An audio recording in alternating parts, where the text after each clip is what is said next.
Chers amoureux de l'histoire et amis du présent, bonjour.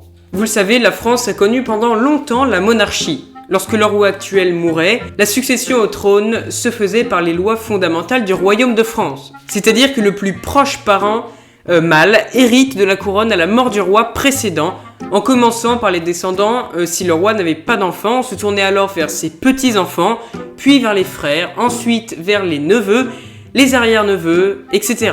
Comme les filles n'étaient pas héritières, parfois les successeurs étaient très difficilement trouvables, ça allait parfois très loin, vers par exemple des personnes déjà rois d'un autre pays. L'héritier devait être un enfant légitime et de confession catholique. Pour illustrer mes propos, prenons un exemple. Louis XIII a succédé à son père Henri IV, car il était son fils aîné. Puis ce fut au tour du fils de Louis XIII, le bien connu Louis XIV, l'arrière-petit-fils du roi Soleil prit sa place à sa mort, puis Louis XVI, le petit-fils de Louis XV, régna sur le beau pays qu'est la France, avant de finir guillotiné, mais ça vous le savez déjà. Aujourd'hui la France n'est plus une monarchie, mais si ce régime revenait, plusieurs personnes seraient susceptibles de réclamer la couronne de France. Mais qui sont-ils ?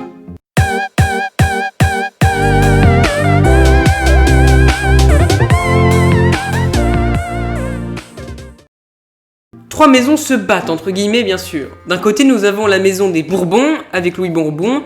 De l'autre côté nous avons Jean d'Orléans, de la maison d'Orléans. Et enfin nous avons, dans la maison Bonaparte, Jean-Christophe Napoléon Bonaparte.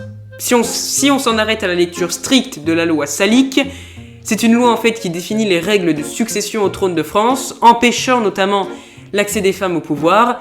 Louis de Bourbon serait l'héritier du trône de France. Mais chacun, orléaniste ou légitimiste, défend son candidat.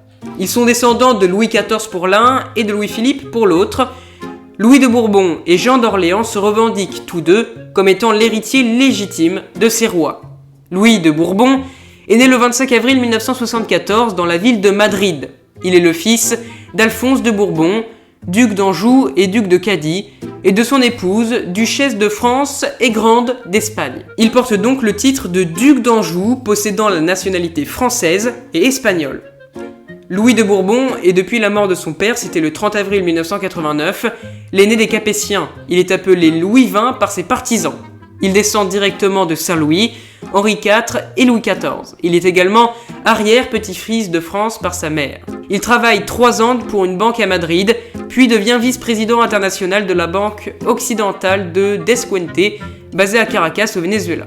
Il est très sportif puisqu'il pratique l'équitation, le tennis, le golf, la voile, etc. Il y a plein d'autres choses. Jean d'Orléans, comte de Paris, est né le 19 mai 1965 à Boulogne-Billancourt. Il est l'héritier d'une quarantaine de rois, d'Hugues Capet à Louis-Philippe. Il est le fils d'Henri d'Orléans, comte de Paris, et de Marie-Thérèse d'Orléans.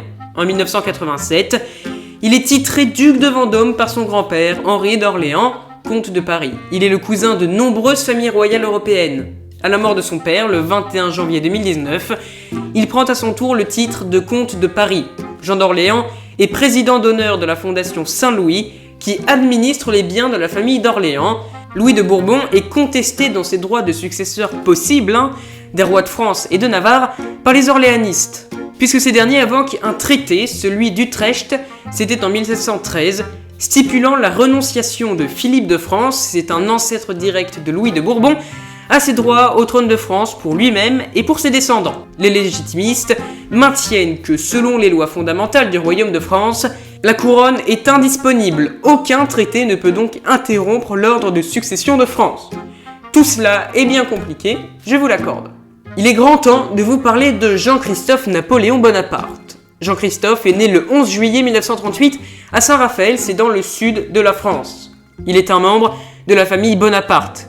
Il est diplômé de 2 grandes écoles, HEC Paris et Harvard. Il réside aujourd'hui à Londres, où il travaille comme banquier d'affaires. Il est très peu présent en France. On ne le voit en réalité qu'une fois par an lors de la cérémonie de commémoration de la mort de Napoléon Ier.